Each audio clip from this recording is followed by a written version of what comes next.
Alright, hey there, Go Matters, and to my class, what is up? Okay, another video that I want to review quickly was graphing. And again, sorry, we're not having an earthquake. It's just I have a 1-year-old here who said likes to mix things up, and she'll be assisting today. Why, thank you. So we are starting to graph, and we need to review coordinate planes. Okay, coordinate planes. Fancy name for having X and Y coordinates overlap. And when we do that, said we are making a grid or a graph. When I think of coordinate planes, I always think of the game Battleship, because that's the first time I remember being exposed to having to figure out coordinates and ordered pairs. Yes, Addie has yet to play that game, but she will be introduced to it shortly. So, as a recap, I always like to tell kids, a coordinate plane is just two number lines overlapping. Okay, starting with first your x-axis, okay, which is the number line that goes horizontally. And so if I'm just looking at that number line, that I have 0 in the middle, or what we call it as the origin. And so any numbers to the right are going to be greater than 0. So when we're first starting out, my assistant is being very loud. I do apologize. But when we're first starting out, we just start out simply with counting up from 1 digit at a time. So 1, 2, 3, 4 until you run out of space at your number line. And then any digits to the left, or numbers to the left, are going to be smaller than or less than 0. So these, I know it's hard to see on this video, but they're going to be negative numbers. Okay, so this is all part of the x-axis. And I have arrows on both sides of my number line, because if we had enough paper, this number line would continue on for forever. Excuse me. So the other number line that overlaps, or intersects rather, the x-axis is the y-axis. And the y-axis runs vertically. In my mind, the y-axis is like a thermometer. We have, again, a starting point of 0 in the middle, and as they go up, just like a thermometer, the numbers get higher, and they're positive numbers, because, again, they're greater than 0. And if I'm going down, like on a thermometer, right, it's getting colder, or it's less than 0, so they are negative.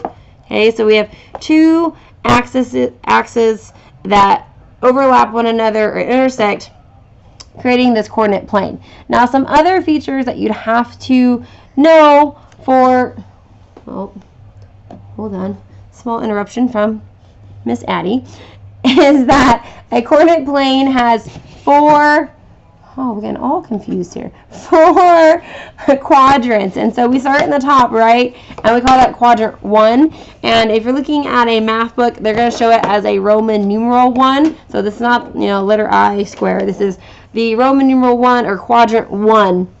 And what I have next to it, I'm labeling the ordered pair as positive, positive, because everything in this quadrant, the x-axis is positive and the y-axis are positive numbers. So every ordered pair in here is going to be positive.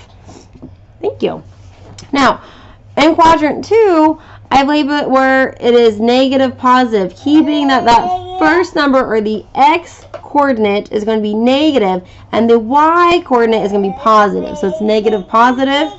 Going down to quadrant 3, everything is negative in this quadrant, because we have negative numbers for our x-axis and negative numbers for our y-axis.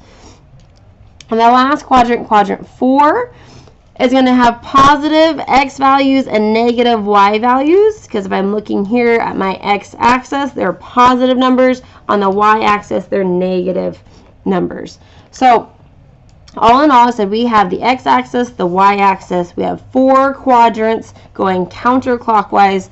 And the last important thing we need to know is the ordered pair. Now, ordered pairs are represented in parentheses, and we separate the x-coordinate and the y-coordinate with a comma. Now, the tricky part where I see a lot of confusion is when it comes time to graph, we tend to do it backwards, or don't know where to start, where to end. So again, it's telling you the directions. You start with the x. So I tell students, what comes first in the alphabet? Well, x comes first. So I'm going to graph the x coordinate first. Now, when I say graph, I mean always going to start at the origin 0. And in this example, we have 3. Why, thank you. And we're going to move over to the right 3 spaces. Why? Because it's a positive 3, so I need to move across on the positive number line. And I move over 3, but we're not going to put a point there yet because that doesn't complete our ordered pair. We have to also do the y. So the y is going to be 6. Again, it's positive, so I'm going to move up my number line. So first I go over, Addie, where did we put the pencil? Here it is. We go over 3. I said we're not going to put the point yet because now we're going to move up 6. 1, 2, 3, 4, 5, 6. And this is where our ordered pair 3, 6 would go. Okay, so a quick recap on coordinate planes, graphing, quadrants, and ordered pairs. Again, please like this video, subscribe to our channel, and go visit our website at gomathforlearning.com. And with that sound of Miss Addie, it's time for us to go. But we'll see you later, folks. Remember, keep making a difference for learning, and we'll see you later.